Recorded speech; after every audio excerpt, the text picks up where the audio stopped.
What's up, fellas? Welcome. Welcome to the Happy America Day, Happy Canada Day, NAFTA inspired International Patriots Day rally of the guys who F.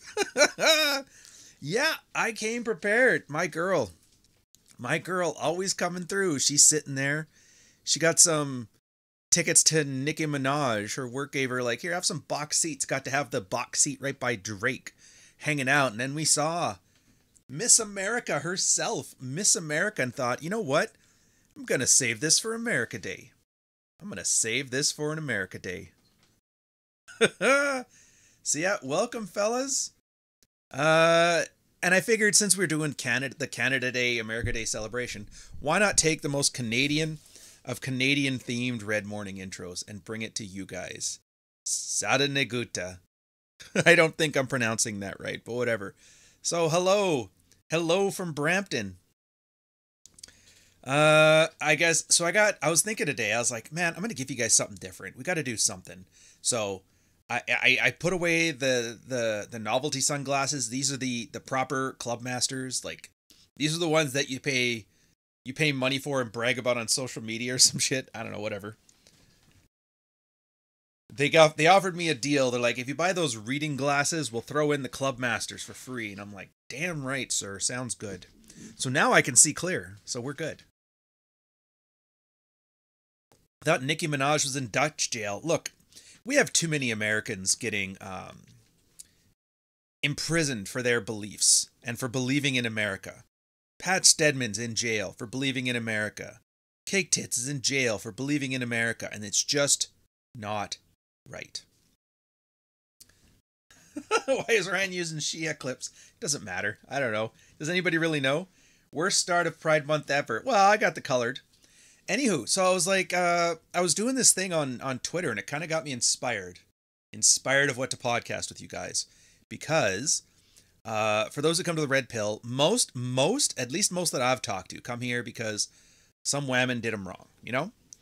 She did something, cheated on them, sex life sucks, something sexual like that. But it's really more than that, because like I said, it's male sexual strategy and positive male identity. And unfortunately, the positive male identity really takes a back seat to the strategy. And there's a good reason for that as well. Because anybody who tries to deal with the positive male identity essentially just Jesus smuggles or tries to throw in a bunch of, a bunch of stupid value judgments, which really don't solve anything. They don't help anybody. It's really a waste of time. I have realized these glasses are polarized, and one of my monitors has a polarized screen to it, and so I just can't see what's on it. Yeah, a positive male identity thing. And then I was gonna I did a tweet thread. It was just kind of like, I don't know, thinking back, reminiscing about the past, about the career. So here's how it started. I brought one of my favorite Navy friends. We brought him down to Montreal when he lived there. Our place at the time was right beside this bar called New City Gas in Griffintown, it's basically like you live next door to the best nightclub in town, in like the party town. So it was awesome. If anybody here's from Montreal, vouch for me here on the New City Gas thing. And in Griffintown. Plus Notre Dame's right there. It's like all the best restaurant spots. It's hipster central. Oh, fair enough, I see. Anyways, so So we're at a dinner party with a friend of ours, and she was one of our friends that we had met, a civilian, but she was in Victoria for school while we were doing the military thing. And it was so funny because she's a French girl. And whenever we were in Victoria on the West Coast, she would only date French guys. And then when she ended up moving to Montreal and met us there, she would only date English guys. So it was just one of those, she liked what she couldn't have things. Anyway, we're at some dinner party, her and a bunch of university professors, stuff like that. And my buddy and I were telling stories about the deployment and the stuff we did. And about halfway through, and we're toning it down. So we're like, yeah, it's like sensible people here. And the guy's like, you know what? These are great, but I believe maybe like half of the stories, half of what you're telling us. And in fairness, our little French girl vouched for us. She goes, no, I've been there for like half of these stories, and they tell them all the time. So, and then my buddy turns to me, he's like, we really have lived like an unbelievable life. And he didn't mean it as in like it's amazing. He meant it as in like it's just unbelievable. And I was like, I just thought about that, and that was it was really nice. Really nice to know that I didn't waste my youth. Tons of adventures. Yeah, there's some hardships on there.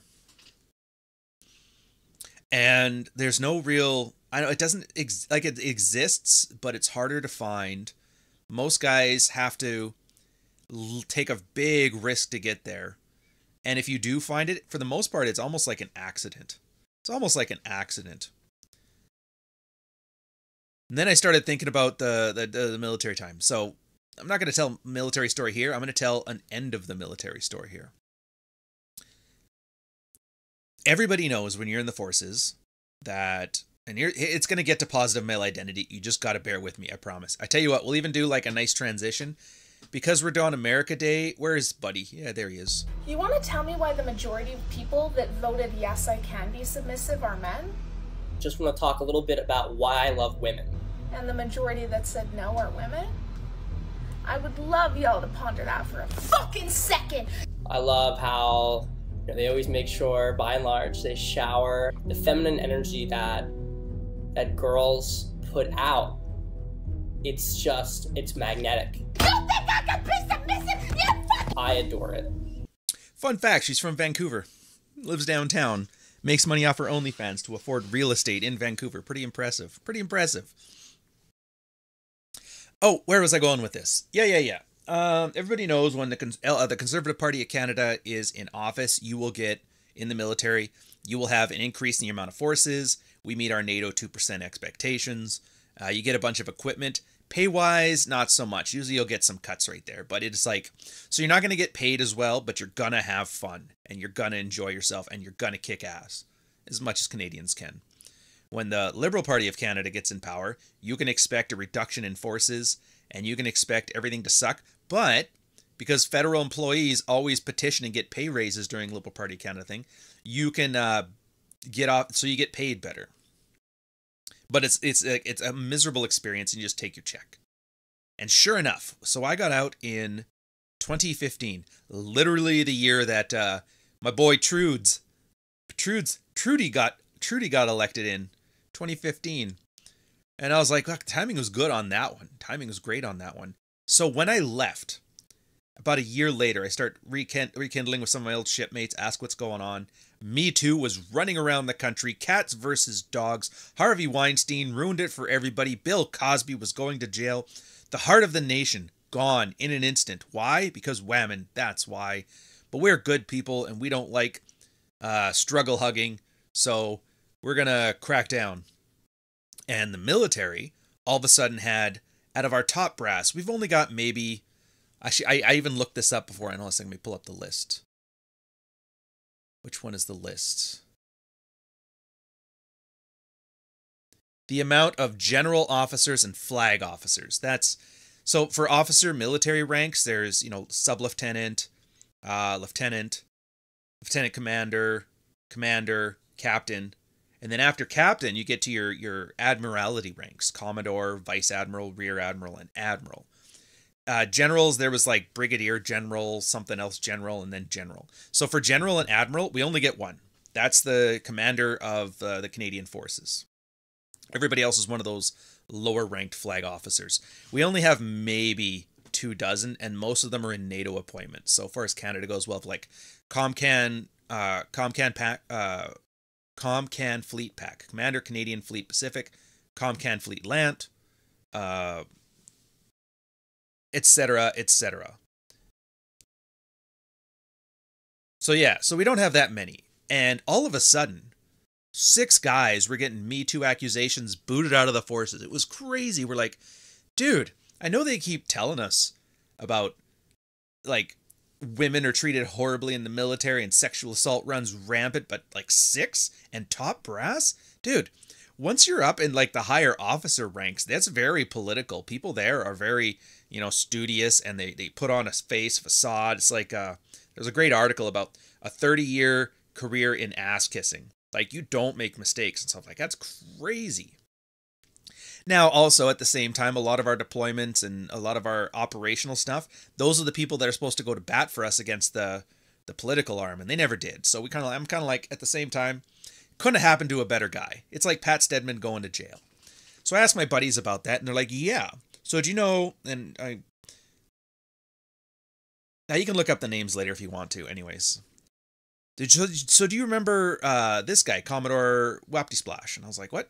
Not really. And with most of the military, it's kind of like if you don't know somebody, you know somebody who sailed with them. Oh, he used to be the CO back when Lloyd was XO, Captain Lloyd. He's probably one of my favorite COs. There was Lloyd, and there was his former XO, which is Tulloch. Fucking awesome people. For the boys, they love to deploy. Their goal was to sail on a ship. They didn't care about, top brass. Anyways, awesome guys. And like, yeah, I used to be his boss then. I'm like, oh, okay, that's cool. Yeah, he just got one of them Me Too accusations, the Op Sharp, or Sharp Training Op Honor. They called it Op Honor. I'm like, really? He goes, yeah, this is bullshit. I'm like, why? You know what they got him on? I'm like, what did they get him on? In 1996, when he was at Royal Military College, he mooned a bunch of people on a drunken Friday night in Halifax. And I'm like, wait, that's what they're trying to portray as Bill Cosby in the Canadian Forces? Or like, yeah. So I started looking into it. I'm like, God damn, why are they gutting the top echelon of the Canadian Forces? That's crazy. And because Canadian media is not really pro-military, they love to jump on this. Like, any chance for a crown corporation or the military to just shit on them. That's what they do. Because, of course, if you guys are part of, like, the National Party's propaganda arm, you hate Canada. Why wouldn't you? So I started looking, and like all of them were kind of bullshit. But we all still remember that guy, that commander from Winnipeg, the one who was like a serial killer and he was wearing women's clothes and stuff. Back in the day when a military guy wore women's clothes and you send him to jail, nowadays you promote him. And so I'm like, that's weird. So I start looking it up, and I'm like, who's running the CF now? And I see General Wayne Eyre. I can't tell for sure. They don't put anything on there, but he looks native. Commander of Maritime Forces Atlantic, middle-aged woman. And like all of a sudden, every one of these positions are all filled by women, minorities, or French people, which in Canada, that's kind of like our political version of people of color. And I thought, God damn, like I literally left the military, and then right out from under it, they completely gutted the thing and put in ideologues. I was like, Jesus. Now I can't say for sure. This is a theory. I always remember those times in the military where I had a strong opinion, like a strong Twitter opinion right out of the gate, and then somebody would pipe up who knew them, who used to work with them, was like, actually, that person kicks ass here, that person kicks ass there. I'm confident in this one because of the age range of the Admiralty here. They were part of the 1995 Bringing Women into the Forces initiative that they had, and there is a lot of women who had a chip on their shoulder. Every woman I ever knew who was part of that first group of women joining the forces, they are the most Hillary Clinton-esque people you've ever met. Absolutely brutal. And it made sense too, because like everybody I know that stayed in the forces, they're kind of miserable. Not like I'm gonna quit, I'm leaving this all behind miserable as in like I love my kids and I can't leave the job because they need the stability kind of miserable. And they hate their boss and they hate their thing. And they're like my one buddy did like, what did he say? It was 3 deployments in 4 years. He hadn't seen his kid but like a month. The kid was like 6 or something. I got the numbers all mixed up there. And they sailed him hard because everybody else was injured or pregnant or NATO knee or rim pack back, or because of the COVID vaccine, everybody was just leaving. So they're like, nope, you can't tell me what to do. They're like, all right, well, universality of service, you cannot sail without this. And so we lost like 10% of our forces. Everything was like a woke initiative. Everybody was, dude, it didn't matter what the rank. So I had friends who were like from my old students who were like younger ranks and then like mid-tier ranks, which are some of my guys that got into trouble and didn't get promoted. And some of my guys got higher up, switched over to officer. One of my buddies, he's like a very high up in the civilian section of it. Like I call him the tip of the spear. It's pretty funny. And all of them are walking on eggshells because of this. They're terrified. And command teams, they all know it's like, we need to show examples that we're taking this seriously in order to get promoted.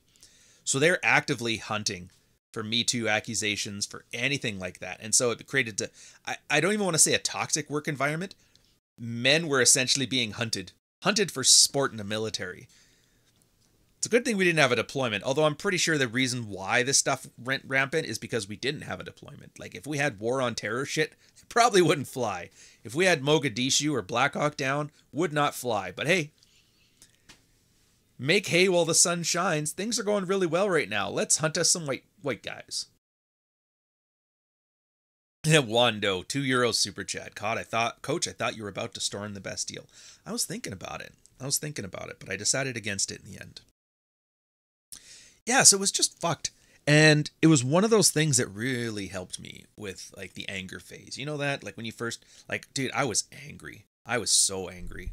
Like, I don't tell the story much because I really don't care about the Batman origin stuff. But long story short, unit charged me with espionage, tried to pull some bullshit. My career manager held fast. I ended up in like 14 years in a work camp without any due diligence, like Kafka-esque, did not know why. All of a sudden I was just being punished for a crime. I had no idea what occurred.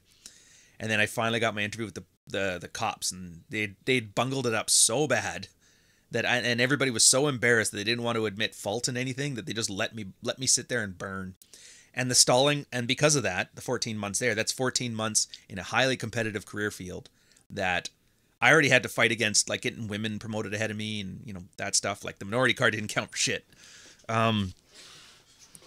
So like that, at that point, I'm like, okay, so I can stay in, do my 25 years. And at this point, I'm just going to be stuck as like a P2, which is not a bad rank. But if you're like 55 years old, getting ready for your 30 years of service and you're mid-tier, it's like, dude, there's better potential out there. So I'm like, all right, I'm making my exit. So what was the point of that one? Oh, yeah. Yeah, so a lot of friends stayed, and they kind of ended up in a lot of those positions. Some did well, some did poorly, and because of my one buddy, everybody else was sick, lame, and lazy. They just kept throwing him on deployments until his brain snapped. He fucking broke. And then he got his medical release, and I looked, and I was like, I was so excited. I went down to the coast, went to hang out with him, and I looked, and I'm like, wait a minute, 18 years of service? You mean to tell me because if you make 20, you get your pension. But at 18, like it's like they worked it out perfectly. How fast can we break him just so the year and a half it takes him to go through all the medical stuff and get booted is just short of that. And so he's taken them to court, and that's pretty good. And he's done some smart things, and I talked to him there and helped him set him up in Veterans Affairs. So he'll be fine. He'll be fine. But if he was just one of those guys that trusted in your queen and country, he would have been fucked. He'd have been absolutely fucked. And he's not the only one. I got a bunch of other friends that are still in, and their feet are broken, their backs are broken, their heads are broken. It's not like crippling broken. I don't want to give anybody the impression that it's like, oh, give him money in a wheelchair, Lieutenant Dan. It's not like that. It's just like, it's same as me. Like I got tinnitus. So for the rest of my life, I'm going to hear like this, that hum from Baby Driver. I have to have the YouTube Black Storm channels on in there. So they take a lot. And I will say this right now, like nobody loves Canada. Everybody is so pissed. They love Canada in the same way that, like, yeah, it's your dad, but he beat you all your life, so like, not doing it. And that's when I was thinking about the positive male identity aspect of the red pill. Because I always brag that I'm one of the few guys that wasn't red pilled by a woman. I was red pilled by my country. And I was like, all right, fair enough.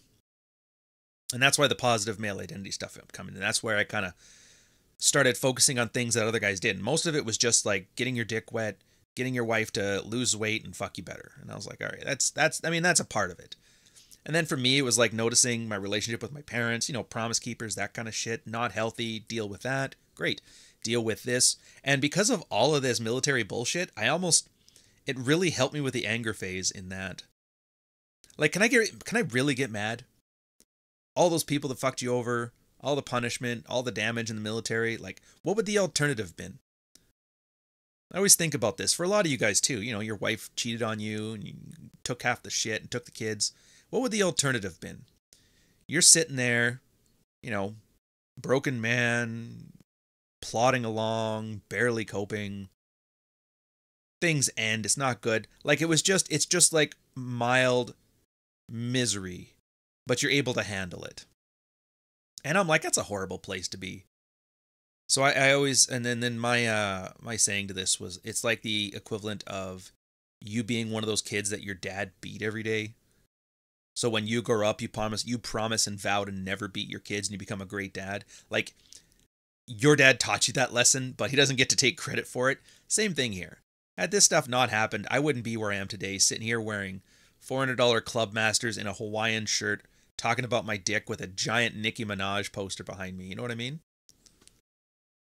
Yeah, exactly. Nothing. You had a good life. And that's it. Yeah, and there's Swerve there. My knee's forever fucked. That's life. Yeah. And there's a lot of guys, and it was funny because like a lot of guys who never, like I don't have many friends, but I have some that were like, straight to college, then office job and that, and they're not in the best shape. They don't have, because there's something that you notice when you work out for a length of time. Like, yeah, you work out, you get big, you get bulky.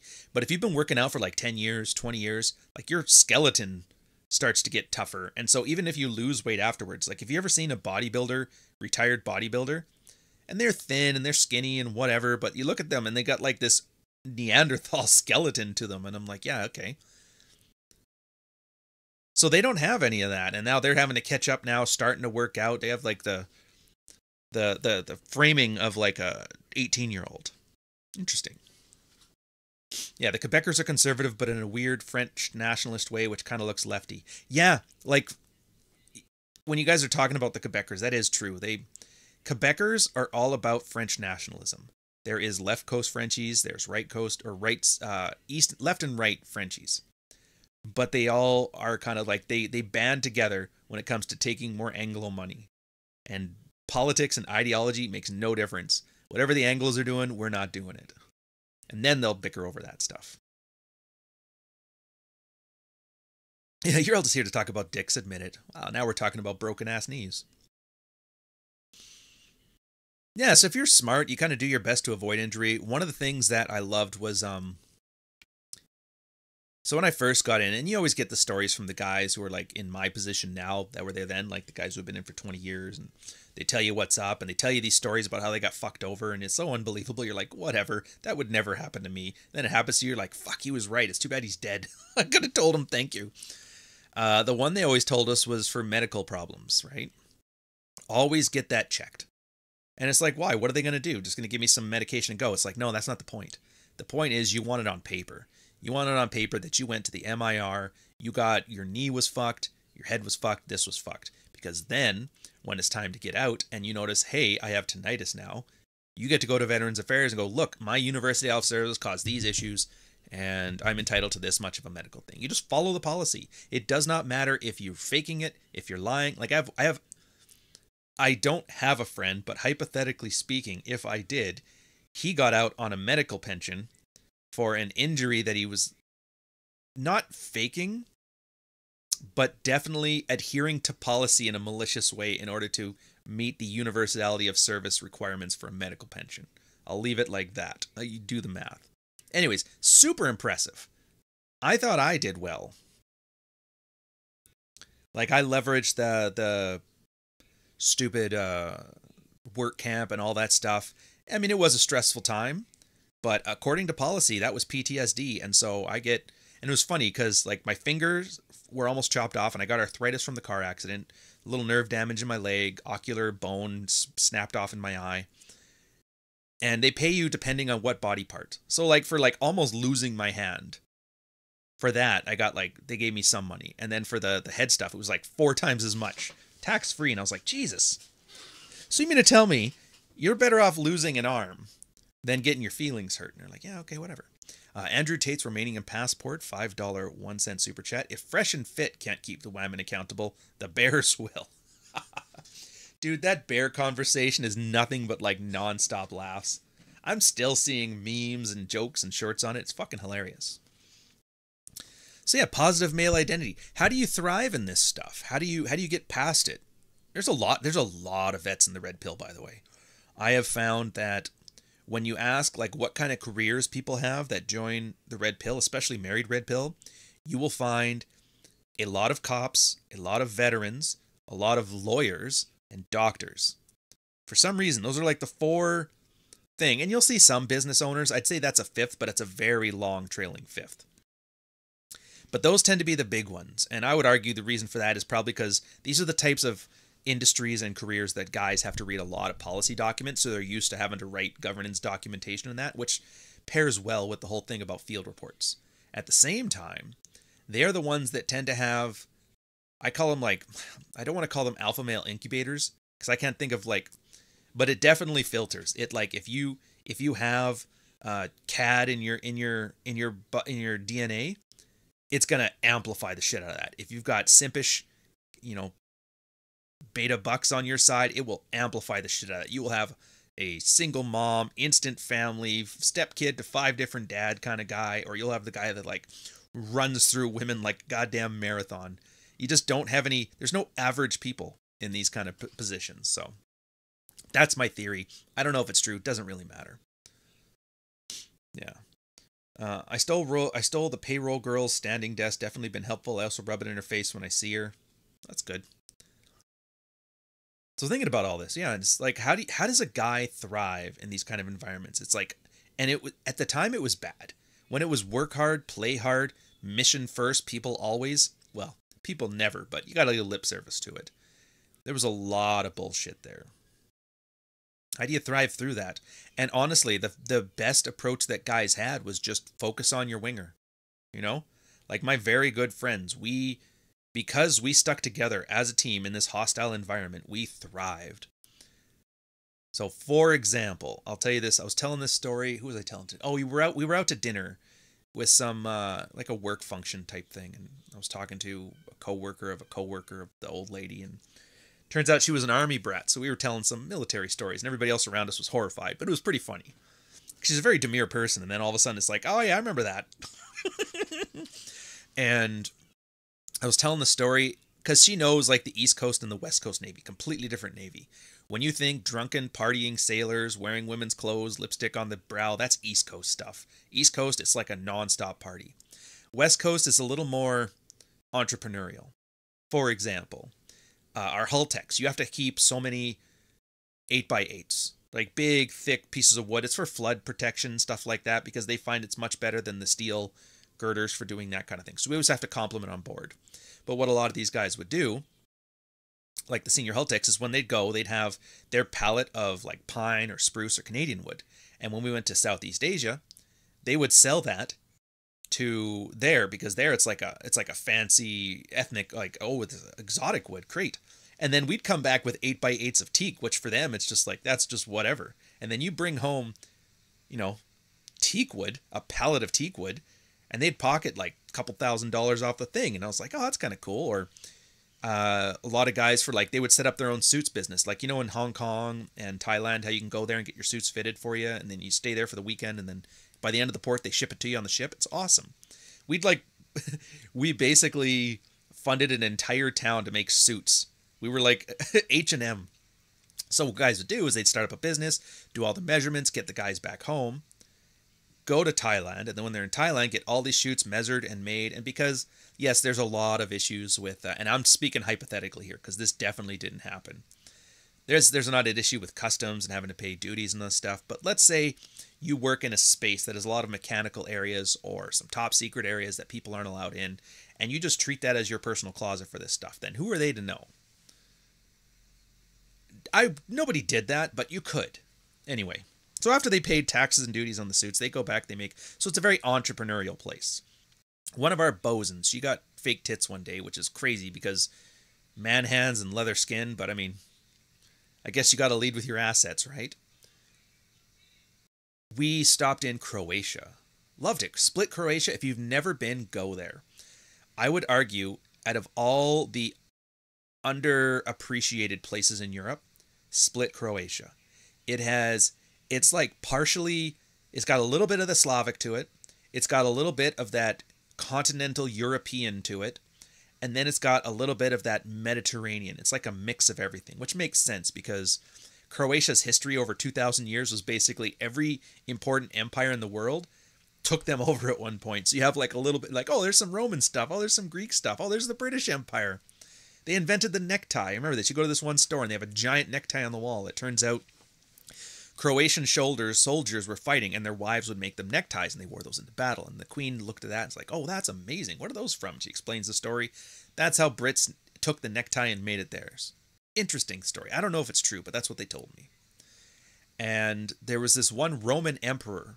I don't remember which one it was, but he was the only Roman emperor to have retired. Didn't die in battle, didn't get murdered, didn't die of old age. He just retired. And he built a West Edmonton Mall-sized 11 square block palace for his retirement.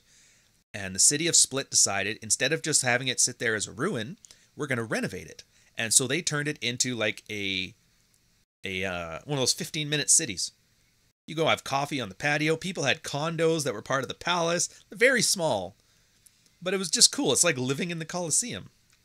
Anywho, West Coasters, we know, when you go out in foreign ports, the first thing stupid people do is they go to the closest bar to the ship. They go and they get drunk with all their coworkers. They get into trouble because you're stressed out. You're sleep deprived. You're probably horny. And things happen. The problem is your chiefs are also drinking there and your officers are always drinking there. And they're terrified of getting charged for negligence of duty. So they will charge your ass. You will get run by doing stupid stuff. And somebody always does. And if you're not the guy doing the stupid stuff, you now have to be the witness. And if enough guys do stupid things, you guys get confined to ship and then nobody gets to enjoy the world. One of our guys went and ran around the world, didn't get to see a single country because he kept getting in fights. And I was like, you dumbass. Was the fight worth it? Because you missed everything. You missed Japan. You missed Africa. You missed Spain. You missed Italy. You missed Croatia. You fucking dummy.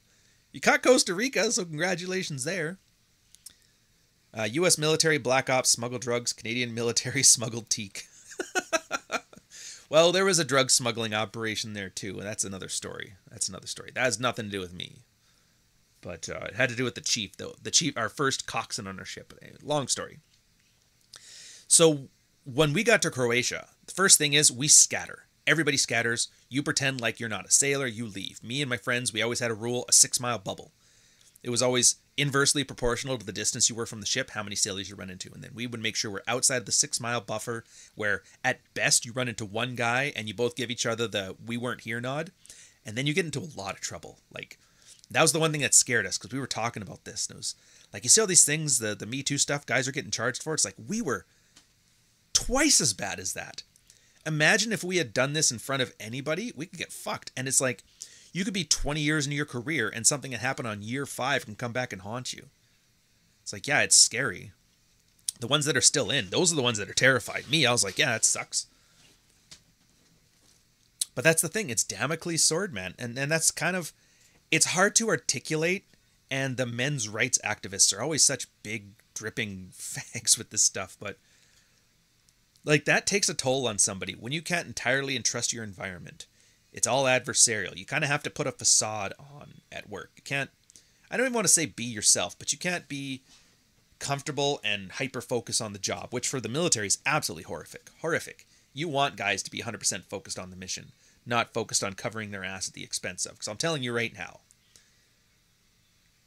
that's how you get people dead. Because I'm not going to go help them. It's not worth it, man. Try to save somebody from a fire and then they start charging you. Like, fuck that. You're on your own. Not a good attitude for the military, but at this point it's like it's a prudent one. So we all separated, we all left, did some gambling, did some playing around. It was pretty fun, got into some trouble. A lot of Montreal girls in Croatia too, so interesting fact. You go all the way around the world, what do? You run into Canadians. Fair enough. Canadians leave though. That's the Canadian tradition, is to leave America, leave Canada to go earn money. Come back when you want to pay taxes on it. The East Coast ship, on the other hand, they went out to a club. And it's funny because the chicks, Military chicks, man. Fuck. You have never seen a more entitled woman in your life. Because you'll have, like, we call it Navy hot. You'll get a girl that's like a 4 out of 10, a 5 out of 10. She's fat, she's got bad skin, shit like that.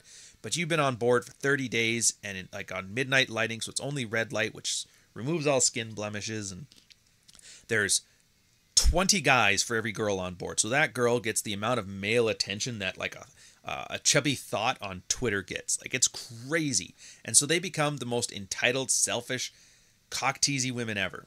So she goes to Croatia and into this Slavic bar. And one girl's starting to like give everybody a whiff, throw it around. And the thing is, those guys, they don't fuck around. So I guess one of them gives them an old like, it's nice to meet you if you want to be all flirty like that. She's not having any of it. So she slaps him. He punches her. And then, of course, like, your shipmate just gets attacked. So like 20 guys jump these guys. 50 guys go and jump those guys. And you have like a regular roadhouse brawl in a Croatian bar on the second floor. Guys get knocked off of balconies. I guess one of the sailors on the East Coast ship broke his arm. A lot of injuries happened. And because we were off and, you know, out of reach in the West Coast thing, we didn't hear any of this. But they throw up, was it Flag Papa? I want to say. I can't remember. It's been too long. But there was a general recall. And I want to say it's Flag Quebec. Flag Quebec. General recall. Back to ship. Back to ship. We're going out there. The chiefs are walking around with the van, picking up East Coast sailors, throwing them in. They got confined to ship, completely missed out on Croatia. They got to see the 4 hours at night when they were drinking. And it was funny because they were parked on the inside or outside of us. So we had to walk across their brow to get to our brow. And we're rolling in like at 4 a.m, hammered, having fun, enjoying ourselves. They're all sitting there sober, doing duty watches. And even our officers were making fun of them. They used to like go in, they stole their table, their wardroom table. They stole it. They brought it on board to our ship as like a war trophy. And we were like taking old ship stickers and hiding them all over the ship everywhere and stealing stuff. I think at one point we stole their Kisby ring, which is kind of like a big deal. Their captain was so pissed at us, but it was good times. But that's the point. Positive male identity. Trust your wingers. If you get good guys you can trust like that, you get away with things you otherwise wouldn't get away with. You don't get into trouble. And not even real trouble. Like, that was bullshit trouble. That was completely unforced, didn't need to happen. If you have good friends, and they'll say, good friends hatch your back and they'll fight them. No, a good friend will make sure you don't get into that situation in the first place. Because, hey, we have 4 more days in Croatia, and I am not going to ruin it because you want to throw a whiff out at people.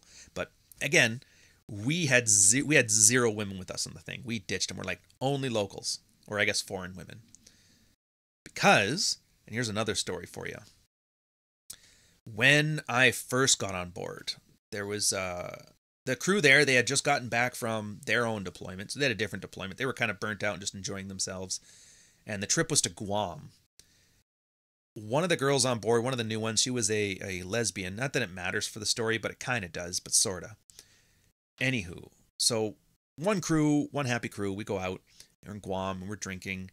And she's one of those drunks that like gets sad and whatever. And she goes, "Do you guys think I'm pretty?" And of course, you know, it's a wingman. Sure, yeah, you're pretty. Didn't think anything of it. We end up getting back to the ship. And then I guess the next day she felt embarrassed about all this stuff. And so she tried to get the chief to charge the entire department with sexual harassment. And I was like, what the fuck? Everybody was confused. Nobody bought it, but they had to take it super seriously. But luckily we had a chief, and it's a double-edged sword. Our chief was kind of one of those for the boys chiefs, but not in the legal way. Like, he would lose paperwork if he wanted you to get promoted. But if he didn't, like, he'd kind of fuck you over. He was definitely not by the book. So in this case, it worked out in our favor, where he kind of made it go away. And then the guys made the universal... we didn't even have to talk about it. It was just the universal decision that she no longer gets to be part of the in-group. Department goes out, except for her. Anyway, so she tries to get the department charged again, because we ignore her for everything. And at that point, our watch soup, or P1, he's like, geez, I don't know, I got to do something about this. Luckily, there was a 5s course in, and some East Coast chick and her fell in love. And so she wanted to get transferred to the East Coast. Nobody transfers to the East Coast. Like, there's always sailor swaps. If you give us an East Coast sailor, we'll give you a West Coast sailor. Nobody wants to go to the East Coast. So the fact that she did, she got a ticket out of here in like 2 weeks. And it was the greatest thing ever. And we ended up getting some other girl. She was a Cape Brettoner. I used to nickname her Grimace because she had like a build like you know, Grimace. She looked like Grimace, and she was shrill. Oh fuck, Nancy, I remember her. Fucking guy. But it was weird because she was like, She's kind of like, if you're on Twitter, you remember Kate, or like the Bees chick, or any one of those bratty ones. Like, she's a real bitch, but as soon as you put her in her place, she's calm and nice and fine. One of the boys, no charge in sexual harassment stuff, so it was like, it's not the worst thing that can happen. Then we got a feminist on board, and she was fucking brutal. She didn't know her job. She was a former reservist, which means she didn't know how to do her job. She just knew how to party. And everything, again, it was like back to that eggshell thing. She even got promoted ahead of us. Our boss is like, yeah, we need to promote more women, so we're promoting her. It's like, are you going to promote her into doing her job? It's like, no, we're gonna post her with you, because then you can cover for it. And I'm like, fuck you. One of the few times I told my command team to fuck you, and I didn't get in trouble for it. The other time was when I got cock-blocked in Prince Rupert. I think Prince Rupert. Anyways. Again, camaraderie. Stick it out to your boys. You notice putting the women in here, depending on the woman, but for the most part, it's going to cause problems. And so you end up with a very walking on eggshells level of thing. And I know, like, you guys may not have these stories, but you're going to have some of your own stories where you have the girls at the office that are causing problems. Everybody's trying to make themselves look like they're diverse and strong. And so you're getting passed up for promotion for people like this shit. It's like Dame's here saying, the stories remind me of my FedEx days. I have no doubts. FedEx guys, kitchen staff, like all of these guys are going to have very similar themes to their different stories. So the point of this one was, when we deployed, we decided it's like a no girls allowed party. The He-Man Woman Haters Club. And we went out and we had fun, foreign women, learned a lot. I wrote about any of the stories that were applicable to a red-pilled lens. I added to the book Fuck Files. That was like the inspiration for the first book, so it was pretty good. I was thinking of the Dutch girls, the 6'4" flight attendant, all this kind of stuff. Reminds me of the agency days. Oh, you were part of the agency, were you? I fucking knew you were a Fed. So one of you guys said, like, I was like, remind me of this. And so, yeah, there's the story in this one. So that's how these things go. So those days are gone. It's the idea of women joining the forces has kind of hit critical mass. And so the idea of work hard, play hard, and it was kind of disappearing. I think it was my last year on ship. I remember we joked that it switched, the attitude switched from work hard, play hard to work hard and stay out of trouble. Which sucked because now people were just being overworked. Work hard, play hard, it's at least sustainable. If you're bag drive, 6 weeks TJEX, working 16-hour days, your eye gets twitched because you're missing sleep, but you hit San Diego and you just rip that asshole out of the town. Rip it a new one. And then you get back on ship, you feel refreshed. Hungover as shit, but refreshed.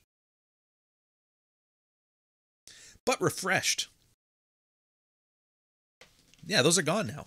It was at the point that guys were bringing like an Xbox 360 and an Xbox One onto the ship and just bringing it on. Because the ships had, like in the junior mess, it had like a TV.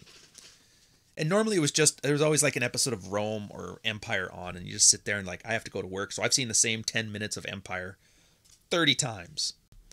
But now it was like guys were having video game tournaments during foreign ports. And I was like, what the fuck is this? What are you guys doing? Go out there. Go touch some boba. And they're like, yeah, no, we're good. We're good. And then it turns out, yeah, they're just terrified. And rightfully so. But it was kind of one of those things too. Like I noticed, all that Me Too thing. It's meant, and there's actually a red-pilled thing on this. I'm going to do a new section. Let me do another timestamp and make fun of Stedman again. Who else has gone to jail? Tate did. Not Ryan Stone. I think he's the most important guy in the world. Ryan Stone. Give a fuck about Ryan Stone. Me and him have gone back and forth. Blah, blah, blah. Yeah. Ryan Stone does not pass the 6-foot test. He's not even a man. So I don't give a fuck with Ryan Stone. That one's so simple, but I just love it. I just fucking love it, man. Anyways. Yeah, Threat Point. It was an old Dalrock one. Dalrock is, out of all the red-pilled guys who had been doing stuff for the last 10 years, he's the one I know the least. But his big stuff I do know. And Threat Point was probably... His two big articles were Threat Point and the one where he points out that everybody's stats on the marriage and fertility rate is like 5 years too optimistic. But that's a different episode. So Threat Point was a feminist economist, yes, those exist, was doing a study on acrimonious divorce. Like, you know, the MRAs bitching about like divorce rape and stuff like that. So they had done it too. And they had found out that when it came to those types of divorces that fuck over the man, most of the time it's unforced errors. The guy was being stupid. He didn't follow the law. And if you have the guy and the girl both acting like adult children, usually things are going to favor the girl because, you know, that's just the way laws are set up. You know, prefer women to men. But the law is always the law. So if you play by the book, like, it's very easy for a judge to accept a ruling that's based in case law. So when in doubt, stick to the policy. There wasn't many cases of it. But what they did find happen was these occasional heads on spikes. Every celebrity divorce that got the guy screwed over, every MRA article about some guy getting, like, he's forced to leave to the Philippines because he can't afford the child support, and it's either be homeless or leave to a non-extradition country. Every single one of those things had a cooling effect. And they're like, this is the prime benefit of it. It changes how did he put it? He puts it, I'm going to try and make it scientific here so it sounds legitimate. He said it changed the intra or inter, I think intermarital. Yeah, intermarital negotiations and power dynamic. In other words, you throw a horrible divorce grape out there, and you'll end up with 100 guys who are terrified it's going to happen to them, and so they submit more often to their wives. And this is one of the first mental models I think the red pill ever had, was called the emasculation paradox, where guys, and this is from Keone Galt, which is, and Rollo disagrees. I mean, this one, I call him the first red pill poster ever. And his thing with a threat point was, in an effort to keep the peace, guys submit to their wives, which is actually what makes them more likely to be, you know, divorce grape and all that stuff. So the paradox is, as a guy, the only way for you to avoid these horrible situations is to act as if you're not afraid of them, or, you know, avoid them. So it's like a paradox. Very interesting. And it was neat to see that, because Threat Point came out, I want to say 2012, and Keone's thing on the emasculation paradox was 2008. So it's a fair bit of gap between them, but they linked perfectly. And every time I think about those guys there not wanting to leave the ship, I think about guys who were terrified of the wives. I think about the Christian guys doing servant leader shit. It's all a sort of threat point. And so it really is like a universal gaslighting for men. Brett, $2.03 super chat. Thank you, babe. Cutting out. Oh, by the way, I'm going to be retiring. I might not retire the cups. I think I'm going to update this. I got to update the merch shelf there. So keep an eye on the store. I'm going to add a merch code. I want to get just like the last of the stuff out. I'm pretty much going to throw it out at cost. So if I can remember today, but Monday at the latest. So Monday, I'll make a note of it. Actually, you know what? I should do it after the cast. Always fire where the iron's hot. So if you've ever wanted to get your good for men, bad for education coffee cup and merch, check it out there. I'll have a coupon code. It's basically like just giving the fucking thing away as best I can. As long as the suppliers get paid, they don't care. So Brett, $2.03 super chat. Ryan's new books, Frame and Dread, are amazing. I'm glad, sir, you enjoyed it. It's literally, as best as I could, condensed 10 years of thousands of guys doing red pill stuff. And it was difficult. Thanks, huge shout out to Nick August. If it wasn't for him, he was the one who helped me get a narrative structure to it, to the point where it was legible for you guys. Because otherwise it's like, here's 10 years of shit in a million words. Good luck, sir. So yeah, it was a rough year, but it's good. It's nice to see now that it's still being appreciated. Where are we going with this one? Oh yeah, Threat Point. So yeah, it's and that's all you got to do is just put a couple heads on the spikes, and everybody, toes the line.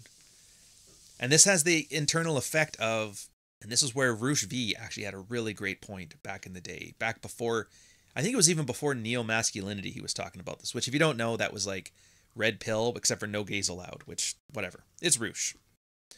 Oh yeah, he had said, so Roosh was talking about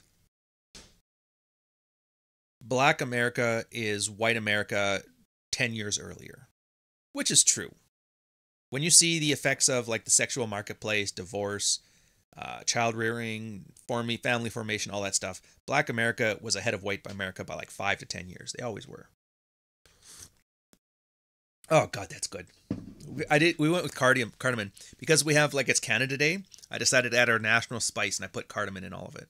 And it's like, oh, cardamom coffee is so good. It takes me back to like being in Oman or Saudi Arabia. That is true. Nick is posting music again. Dude, it's so good. I've licensed it. I've got licenses for it now. I can't wait to start throwing it on videos. Anyway, back to the threat point. And one of the things you notice is that with a lack of positive male identity or positive male influence, guys tend to fall into one of two camps. I call them simps and thugs.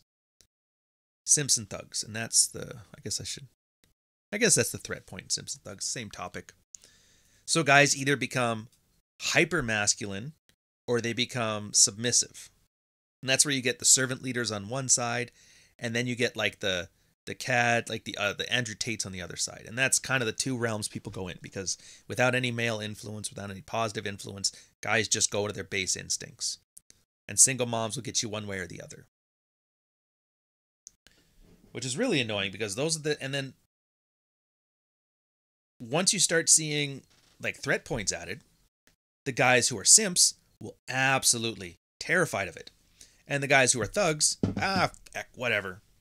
And then it amplifies the problem. It creates this feedback loop where, again, it's more CADs. And you see Rollo always throwing this stuff out with, where he makes fun of David Buss's mate switching hypothesis, which if you haven't seen that, do I spend time on that? Yeah, we'll spend time on that. So the mate switching hypothesis, David Buss and Cindy Minson did an evil psych thing. They're the ones that came up with the idea of the dual mating strategy, alpha fucks and beta bucks. As Rollo puts it, and it's for the most part true, but like I don't see a second source on it yet, but it's pretty much true. Because of the gynocentric social order, most evo psych guys have to make a decision. I can stick to the science, take the truth where the truth leads me. The problem is then it has severe career implications. Or I could start towing the line and say what people want to say, feminine friendly stuff, and make a career for myself. It's the Mark Manson versus Roosh argument. Mark Manson decided to be, media friendly, comes out with that article. The problem with men, like literally the week he got married, all of a sudden he starts shitting on dudes. I'm like, wow. And Mark Manson was part of there was Mark Manson, Tucker Max, Roosh V, Cernovich, like they were all part of that group. Cernovich, same thing. Talking about sleeping with troons to family is the greatest thing, traditional conservatism, and you're like, all right, whatever. Whatever, John Anthony. I guess he was John Anthony, or John Anthony was him, but whatever. Why don't you have it on that ad on that guy? Because fuck that guy. That's why. That dynamic will be important on Wednesday. Well, that's good to know. It's good to know. Yeah, and so you get a certain group of guys that are very easy to manipulate. And don't get me wrong, the simpish side of things, it's like 80%. That 80-20 rule. Remember that? The Pareto principle? That's because most guys are just simpish. And this is why I give that nice pithy thing about, how you be a top 20% type man? Just go for it. Because everybody will get out of your way, which is true. They will. It is not hard to be top 20%. Just add a little bit of thug and don't go to jail. Hey, speaking of don't go to jail, where is this fucking guy? Speaking of don't go to jail.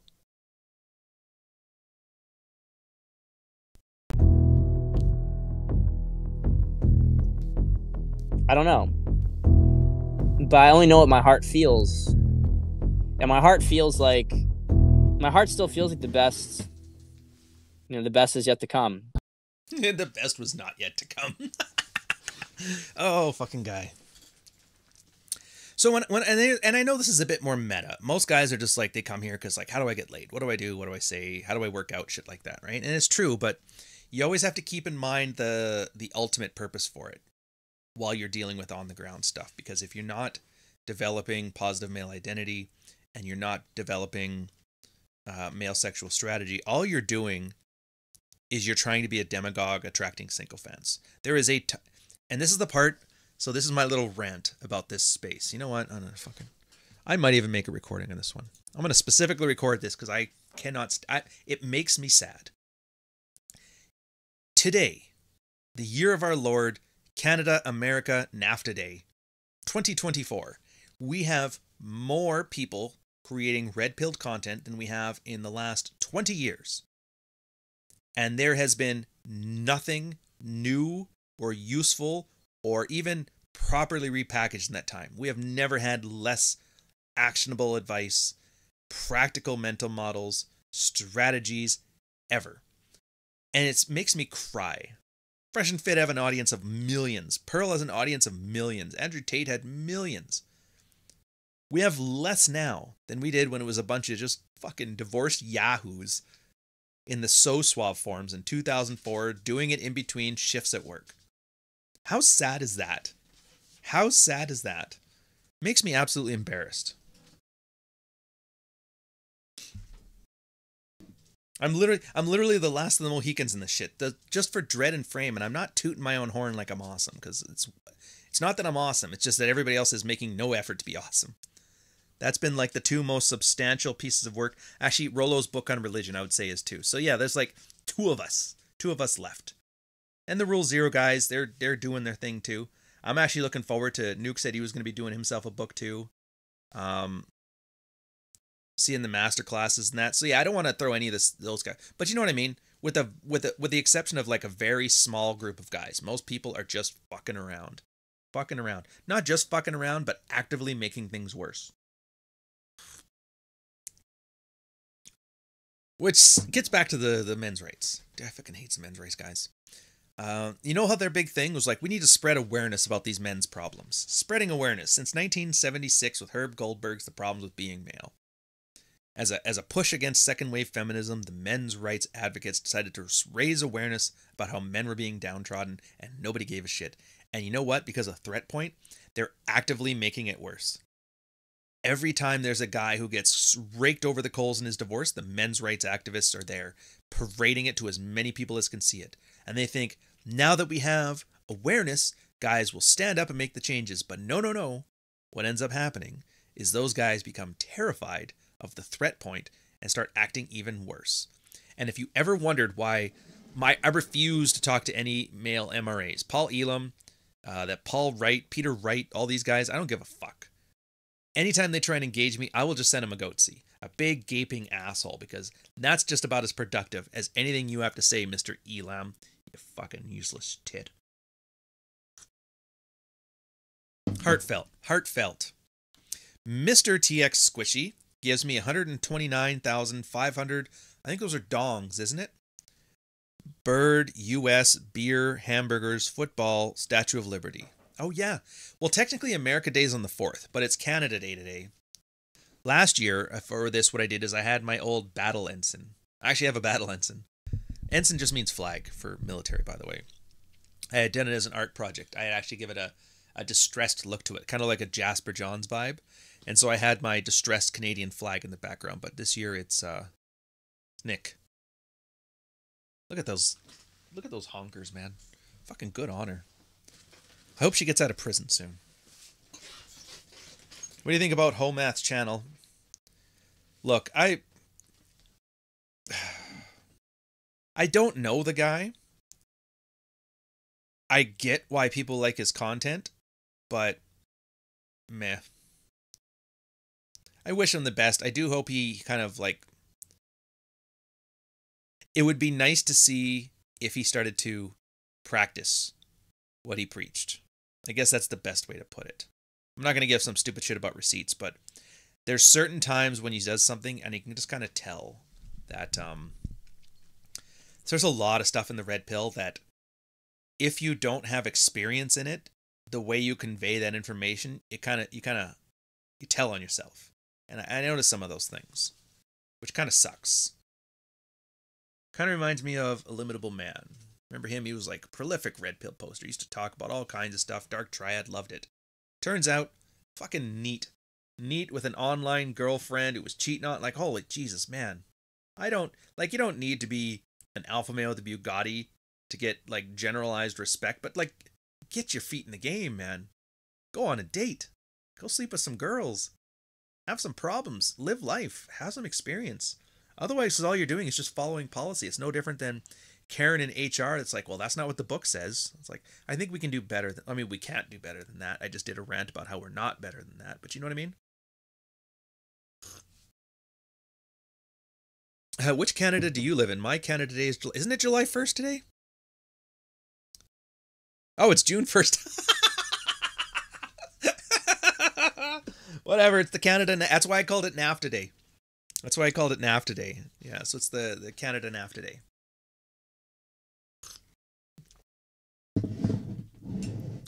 I think NAFTA is actually in June 1st. But anyways, there was a point... There was like a whole fucking theme on this. Because the whole point of this was I was telling a story. And it's something I'm prepping myself for it. So this is our little preparation for it. It's obviously not America Day either, so everybody gets it. None of the days work. When I got to Toronto, it was something I noticed. I was out of the military, still very, very patriotic. And Canada Day rolled around. I'm like, all right, get your Roots jumpsuit, your white and red jumpsuit, paint the leaf on your thing, go get drunk, go hang out in Parliament, right? Also, if you're asking which Canada I live in, I mean, I live in Brampton's Canada, so leave that for what it is.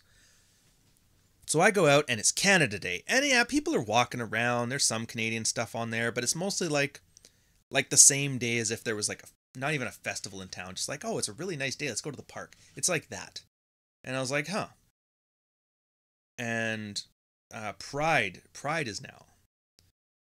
And then the Pride parades, they're huge. It was like, we're closing down the city. 10 Fortune 500 companies in Canada are having giant parades and floats, and there's drag queens roaming the streets, and it was huge. 8 blocks blocked off. Run a marathon for this and that. I was like, Jesus. Toronto was broke, by the way. We spent like $1 billion on Pride parades over 5-6 years. Man, you're talking slow now. Greetings from Sweden. I'm talking at a proper cadence or proper cadence, sir. But yeah, greetings from Sweden. Guten Morgen. I don't know how to speak Swedish. And so it kind of got me. I'm like, man, it sucks how people like butt sex more than Canada.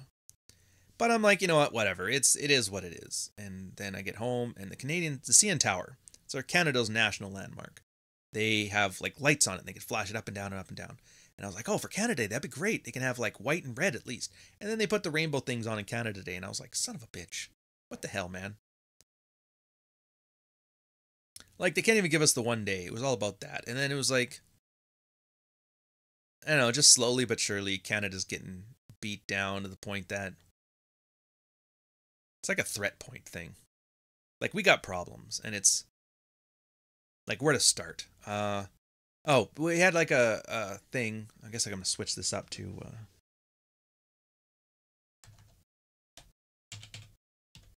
examples. And I love the way girls smell. I love how they always make sure, by and large, they shower, and they just have an amazing smell to them in general. Women smell great. Women smell great. Yeah, embrace them. Okay, so natives. We have like a native residential schools. There was a bit of things with the Catholic Church. A bunch of guys were diddling kids. Very bad stuff. It's a dark time in Canada's history. I get it. Some entrepreneurial government person declared that there was a new grave burial ground in British Columbia. Oh, we found a burial site with some new technology. 100 native kids that weren't accounted for. And everybody panicked and the nation stopped. And $1 billion got thrown out on a bunch of grifters. Never did find anything, but it turned into a huge circle jerk self-reflection about how we're wrong, evil, and colonizers. It got to the point now that, so for Canada Day, they have Orange First Nations Appreciation Awareness Day. They're literally trying to replace Canada Day with like an Orange Feel Bad About Yourself Day, which is kind of ridiculous because most government workers go with it. It's like, you guys are supposed to be setting the example. What else is on this one? Oh, yeah. And then there was the story of the Halifax Five. There was a Canada Day celebration. Anti-Canada celebration by Chief Mama Bear, who it turns out is not a chief No tribe recognized her. She's just some crazy chick. Just some crazy chick. And these guys walked out in their black and yellow, what are those polo shirts called? The ones that Gavin McInnes was wearing. Anyways, working with that. And the old Dominion of Canada flag, which if you haven't seen it, it's fucking sweet. It's a pre-maple leaf one. It's like red with a crest on, a Canadian crest on it. It's pretty cool looking. They've turned it now into a hate symbol, which is weird because that's like, it's not the equivalent of the Confederate flag in the States. It's like the equivalent of the American flag before Hawaii got added to the thing. So it's like 48 stars or 49 stars or whatever year Hawaii got in. So it's very strange to be like, that's racist. So they went in and like, do you have a health card? Well, why are you bitching about Canada? You're getting fucking free shit. They all got fired from the military, charged, made national news. It turned into some like worry about terrorism shit. It was completely overblown. But again, these are those threat points that keep coming in. Now with immigration, it's oh Jesus Christ. Dude, people are like so over it. And you've never seen, like, you know who I find has the most resentment towards like new immigrants? Older immigrants. First and second generation Southeast Asians that came here in like the 80s and 90s. I left India to get away from this stuff and now it's coming back to haunt me. They're doing a hunger strike right now in Prince Edward Island because the students want permanent residency. And because they're worried, it's not even that they can't get it, it's that they're worried they're not going to get it fast enough and they're not getting benefits. So they're doing a hunger strike. And I guess, and Prince Edward Island is like Rhode Island of Canada, tiny. And they are completely subsidized by the federal government. Their industries, they can't fish, they can't grow potatoes, whatever. So you start doubling their population, yeah, they're pretty much like financially fucked. So they're throwing shit at these guys, like, get out of our country, and they're going hard. I was like, holy jeez. Simpson thugs. And then on the other side, you get Victoria, BC, which is having a period awareness government initiative. You walk on Government Street in Victoria, it's called Fentanyl Alley now. It's nothing there but like zombies walking around on fentanyl in tent cities. Meanwhile, the parliament there is sitting there like, you know what, women are stigmatized for having periods, so we're going to wear period bracelets. And the longer the bracelet is, the more harsh your period is, as a way of spreading awareness. And I was like, Jesus. Simpson thugs, man. Simpson thugs. More Canadians have expatriated than at any other time in history right now. We already have a general thing where 10% of Canadians expatriate, most of them in the States, because taxes suck and you earn more money elsewhere for your talents. A lot of doctors. That was always the big joke, is that we subsidize doctors here to train them. And then once they're trained up, they realize I can earn more money if I worked in the States as a doctor or a nurse or whatever, or a technician. And so they move to the States. So we have this huge problem where we can't afford that. And because of the way our healthcare works, huge expense, aging population, and all of our brain drain. So what do? We have the great idea of let's import doctors from the third world, right? That way we can have doctors here and it works out great. But, and this is another part of the Canadian tradition, we love to pick winners and we love cartels. So the medical professionals here, they don't want to have their, because if you have more labor, then the price of labor goes down.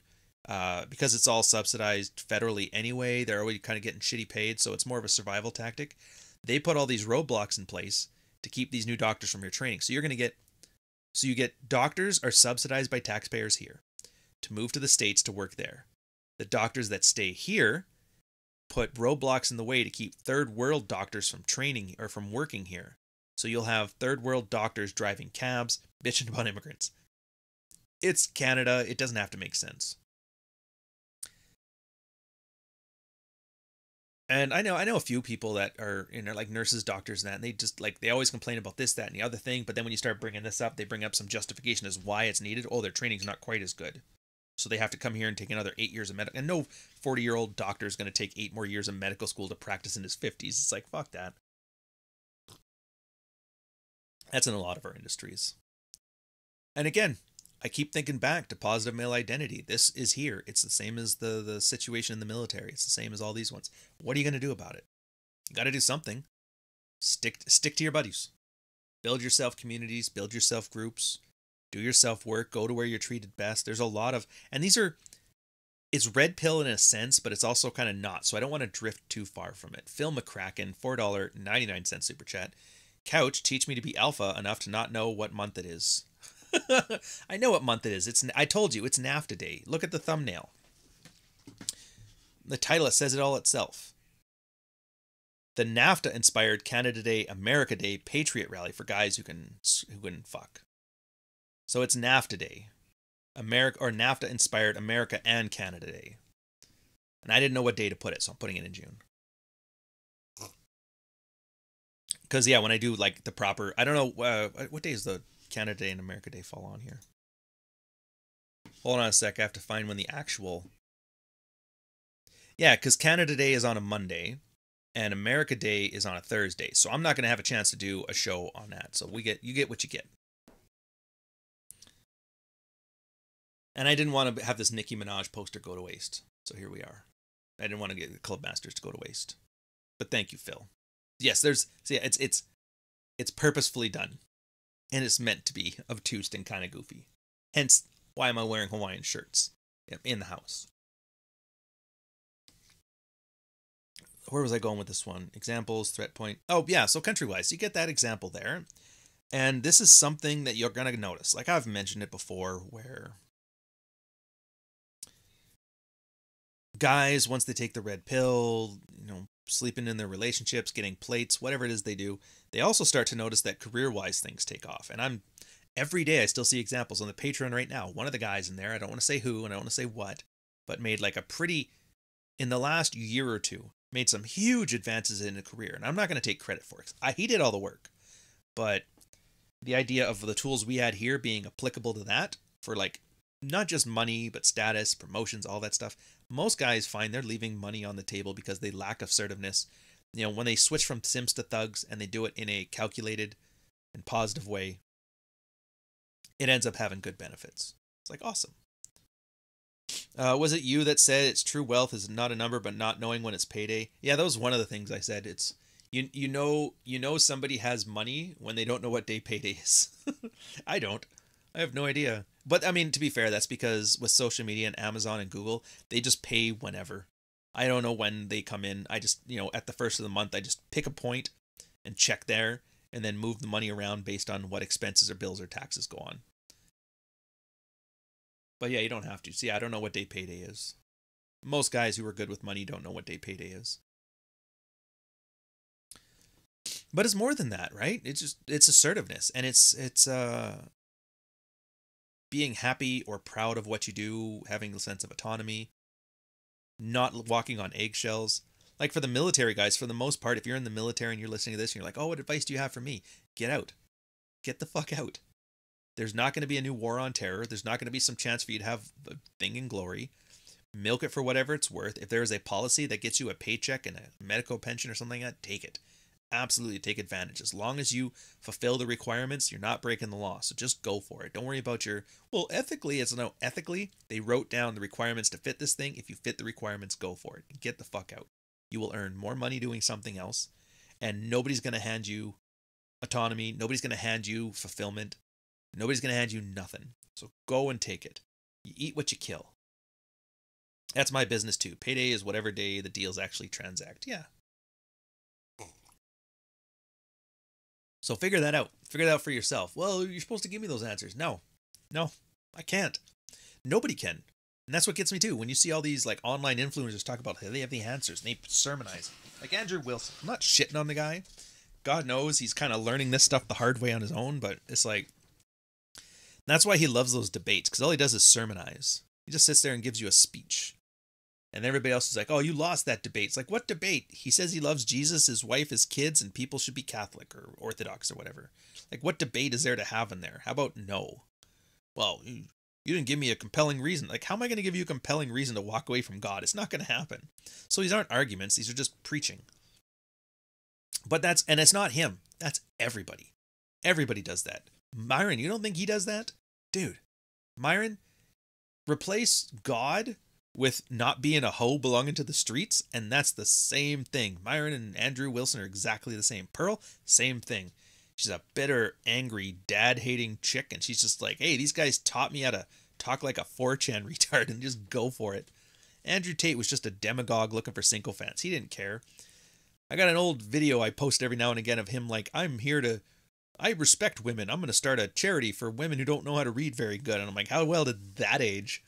After the 4th accusation of human trafficking, well, he donated a couple bucks to the thing and he built a will in Nigeria. It's like, fuck off. Don't give me that shit. But that's the thing. You get the simp side of things, and there's these guys. They're looking for direction. They're looking for guidance. They're looking for a mentor. And there's 2 choices. You can either accept what people are telling you. It's like, dude, none of these guys are in your best interest. You are in your best interest. Start being more mercenary. Or they can get burned, and then they can learn this lesson. Or just jump from guru to guru to guru to whatever. And that's what most people do. I remember when I first started this and I was doing the phone consults, and there was like the old Rule Zero Gus was like me and Donovan and Carl and Rich, and everybody had their own phone consulting and video calls, whatever.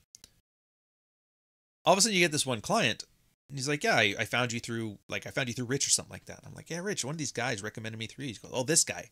And then it turns out all of us. Yeah, he literally went to every single content creator to have the conversation with them.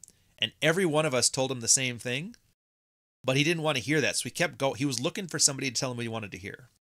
That's one of the reasons I don't do that anymore. Like, whatever. It's fucking, everybody's like, nobody's going to pay $500 an hour for an hour of your time. It's like, oh, you be mistaken, sir. And it's worth it. But that's the problem. What are you paying for? There's 2 types of people. There's ones that pay because they want information and this is the most efficient way to get it. And those that are pay for the girlfriend experience. I want you to tell me what I want to say. I want you to tell me what I want to believe. Tell me what I already know is true. Repeat what I want to hear back at me, but because you have a YouTube channel, you're authoritative. And that's, yeah, it's ridiculous. But that's the guys that are out there. He'll spend $1,000 talking to 10 different guys at $100 a pop to hear what he wants to hear. Yes, that single mom is the best idea for you ever. Yes, doing weed and being productive is absolutely good. Yeah, it kind of irks me when Clary or Cooper tells guys to go into the military. Really? Don't be telling guys what to do. Yeah, and Clary and I, we've talked about that too when he says don't get married. And I'm like, I'm telling you, man, it's like, I don't disagree, but that's the point. It's not about me. It's not about him. It's not my job to tell you what to do. And all I'm going to do is tell you what I want you to do, which is not the same thing. It might align, but it's not the same thing. And so when he's like, yeah, don't get married. I'm like, marriage is a bad deal for men, I think is a much more accurate way of putting it. Because that's kind of what he means. He probably just doesn't think about it. Because if I just tell you don't get married, how am I any different than those traditional conservatives that sit here and just preach about marry those hoes and have a bunch of kids and replenish the right, like whatever they're talking about now. I think it's about making whites strong again or something. I don't know. So they're telling you what to do. They're telling you how to live. They're telling you what to value. They're sermonizing. And when we're sitting here with like don't get married, join the military, this, that, and the other, like, how is that any different? We're just the Pepsi taste challenge of the Coke revolution. Well, yeah, see, that's true. You're right. I always love this too when guys use those excuses because you're like, yeah, you understand the point. When he's like, yeah, don't get married is more concise and gets attention faster. It does. And that tells you exactly why it's not useful. It's concise. So I don't have to talk as much. It gets attention faster. So I get attention. It's not anything to do with you. It's all with me. This guy. Demagogue. Sycophants. Demagogue and sycophants. And then you realize that. So why are you doing this? I'm here to save men. Are you, though? Didn't you just do a telethon, Myron, about how YouTube took your monetization and then you cried on camera for 20 minutes and then begged for more money before Rumble gave you a couple $100,000 a month deal to sit on there and yell at White Claw chicks on their platform that nobody goes to? So yeah, why is it? And it's these little, the one thing I like when I do the Patreon with the guys is that I make a strong effort not to tell people how to live. I don't tell them if their choice is good, if it's bad. I sometimes will be like, I would not do that. I don't like it, but be aware that's my opinion. So you do what you have to do. Do not take that into account. And I catch myself, but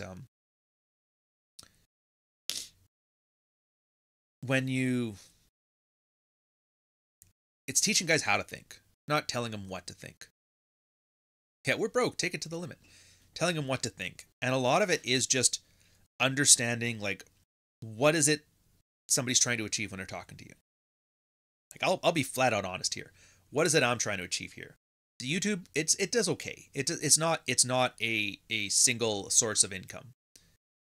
The goal of this is to have you understand that I know what the fuck I'm talking about. So when you see my book in the bookstore, you're more likely to buy it because, oh, that guy knows what he's talking about. I enjoy learning what he's taught, and so I'll buy his book. That's why this is here. Flat out. It's the middle of the funnel activity. Expertise. So I'm honest about that. Most guys aren't, though. Most guys are online because they want you to love them as an audience. Most guys are online because how do I make enough money to buy a fancy car to get laid? And talking to you and being useful is secondary to that. Which, if it was honest, that'd be fine. But it's when they get to that whole, I'm here to save men. No, you're not. You're here to save Myron. Myron's the only man you're trying to save. And no offense, but you're doing a piss poor job at it. Yeah, he's getting paid, but how much of that money does he actually need? Ashley Brown, $2.99 Australian Super Chat. When are we going full Stedman? I refuse to go full Stedman. I am not going to jail, sir. Thank you very much. I wouldn't last. Pulled both my calves yesterday, so I'm already realizing I'm maybe too old to be and too pretty for prison. Morning, guys. Does the Canadian military have something equivalent to the GI Bill? Yeah, we do. It's called an ILP, Individual Learning Plan. But you have to take it while you're still in the military. There's also a thing if you're at retirement age or have your 25 years of uninterrupted service as well. So it's not nearly as useful as the GI Bill. So take it when you're still in as an ILP. Although I've heard they've restricted it now because too many people were actually doing it and then leaving the military and they're like, we gotta kibosh this shit. Yeah, full Stedman. Fuck that. So where are they going with this? Oh yeah, examples and threat point. I think we're almost at the end of time too. Let me check my notes. Yeah, we still got 10 minutes. Okay, we're a little bit ahead of schedule. Oh, that's good. That's good. We're going to switch over to Bants. 122. And let's make fun of somebody. Oh, let's use the new one. Where is he? Yeah. So the meme, they're very good. This is really, they've taken it. True Alpha. Named Ryan Stone. This says, I asked Murphy about the article he wrote, cuckolding his wife. Clear up the cuck article. Clear up the cuck article. Why are you doing this to me? Why are you doing this to me? Why are you doing this to me? If I wasn't prepared to literally impoverish his entire bloodline. I am now concerned for my career. And I still recommend clear up the cuck article. You know what? Fuck you for bringing this up. Yeah. Fuck you. Heartfelt.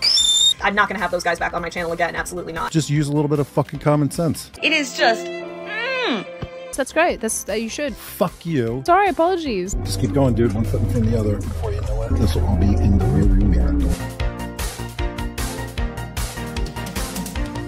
Fuck you. It's some of my finest work. It really is. Like, I'm not normally proud of my stuff. I don't watch my own content, but I could watch that all fucking day. Stripper with the oh, Jesus Christ, a $5 super chat. So when are you going to clear up the cuck article? Actually, you know what's funny? I cleared it up better than Jack Murphy ever did. I told you guys this story when I told him about that in 2018. And he was worried about this. I'm like, dude, it's like, you were a dad, a father, you did the thing, you raised the kids, you taught Little League practice, and then your wife divorced you, she took the kids, got you fired from Little League, you got absconded from your kids, you did your pound of flesh. I'm going to live as a traditional conservative man until everybody else decided they didn't want me there anymore. And if you want to live like a degenerate right now, like, fuck, you've earned it. And I'm like, just own it. Nobody will care as long as you own it. Christians don't like to judge anyway. I would go back to that life in a heartbeat, but they don't want me anymore. And so I'm going to pass my wife around on Tinder. Also, the whole reason he had done it was just because, like, nobody ever actually read the cuck article. They just saw the cuck title. Typical Redditor, only read past the title. So I'm not saying I agree with his approach, but I understand what he was attempting to do. He was worried because he had one-itis for his wife when his wife left him, kind of hit him really hard, zeroed out, you know the thing, right? And when he was with this new girl, really likes her. She's great. I'm worried that I'm going to fall for her the same way I did for my wife and have that pain another way. So what do I need to do? I need to train myself not to have one-itis. And this was his solution to that, which There are better ways to go about it, but again, I get it. I understand. But you can't explain that. So, I don't know what the point of that story is. I guess, yeah, does that clear up the cuck article? Fucking hell. I don't get it either. I don't want to say, I guess it is hard, but it's not hard to do an online media persona, a brand, and all this shit. Because I have to hit that button, that start streaming button. I can set this place up however I want to. I can talk about whatever I want to. But I have to physically turn this on. As long as I don't have that button on, I could sit here, have a dick flopping out in the camera, mushroom stamp the camera, it doesn't matter. Until I hit that stream button, the internet will never know. It's the private life. It's what you do. And it's like, value your privacy. There's so few places right now to have privacy. Everything is being monitored or tapped.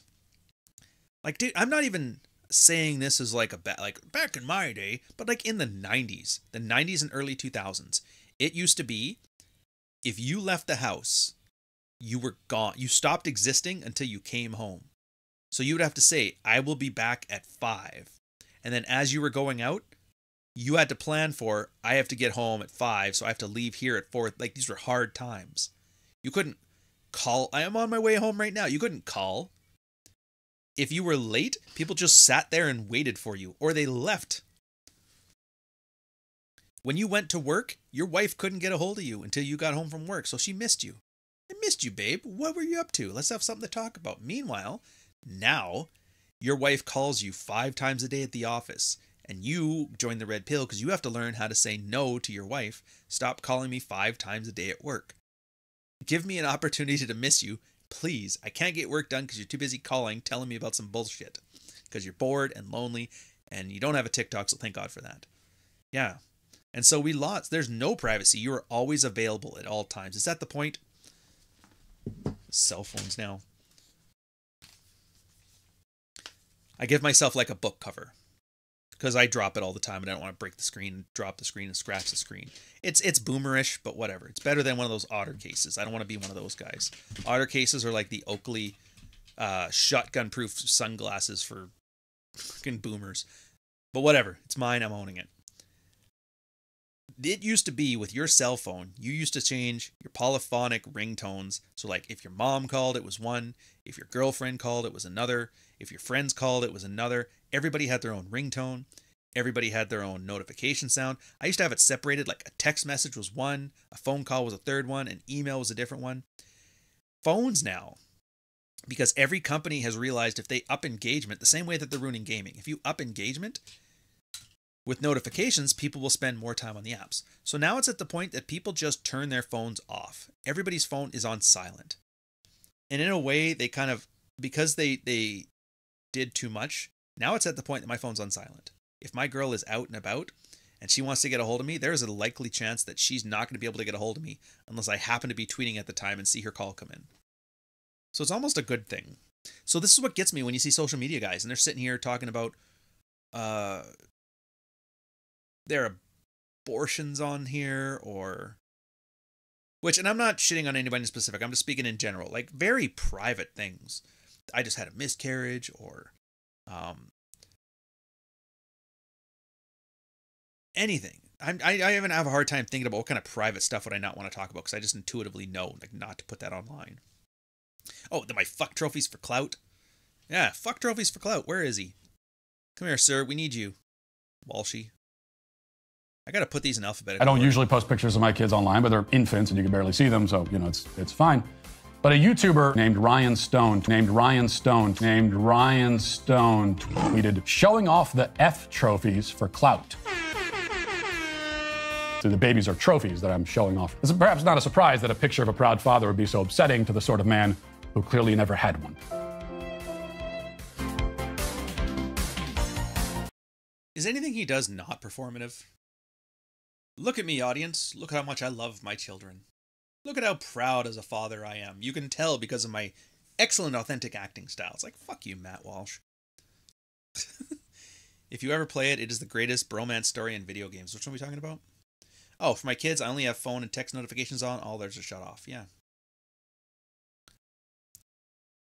And it's this thing. It's like, I don't get it. Is it the need to be loved? And the idea of internet likes?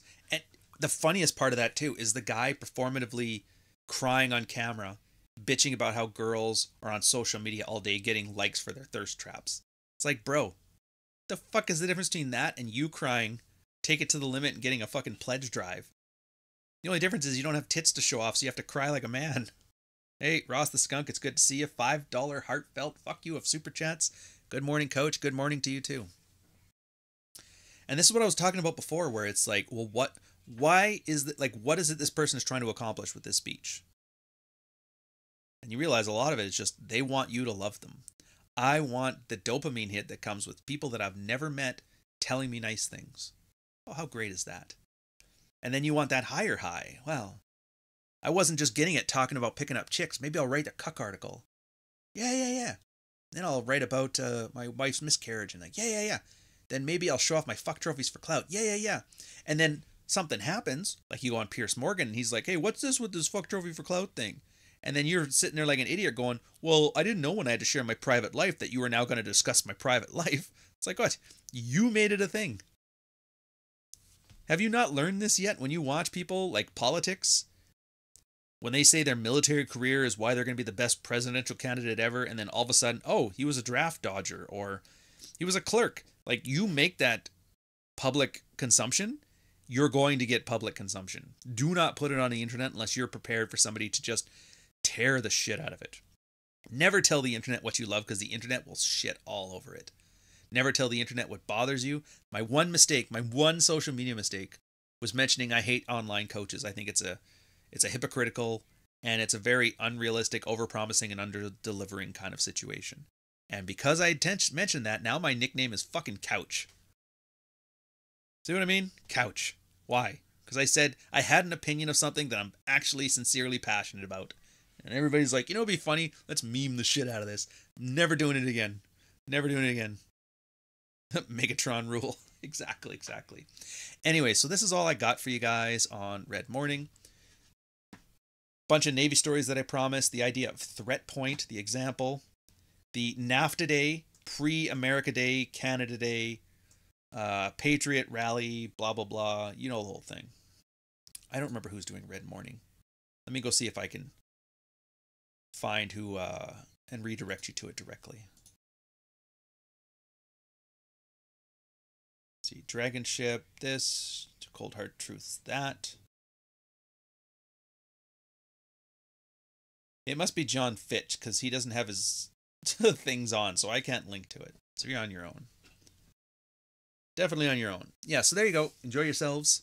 Tekken for Pennies outro. All right, well, yeah, fuck it. I'll give you the full Tekken for Pennies outro. Let's do this proper.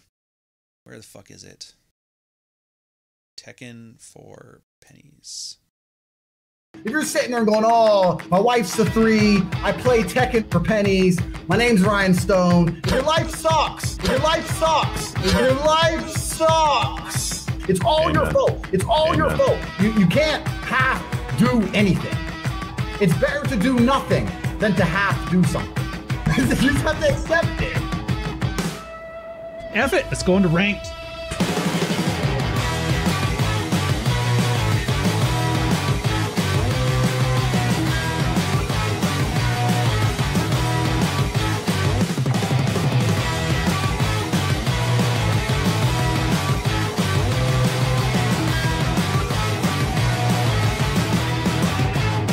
If I wasn't prepared to literally impoverish his entire bloodline, I wouldn't have done anything.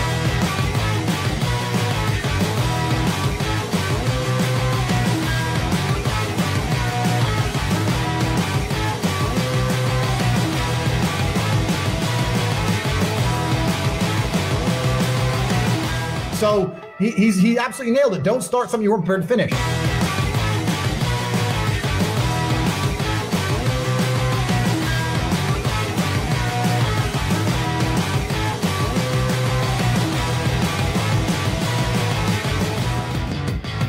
Don't start something you won't burn finish.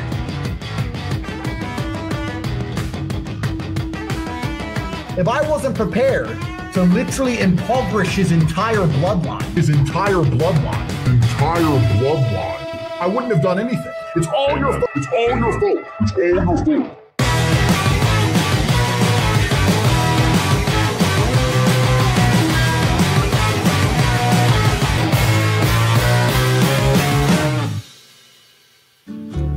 My name's Ryan Stone. I play Tekken for pennies. It's all your fault. Hope you enjoyed, boys. Catch you later. I'm in a double house. Feel good in the wild version.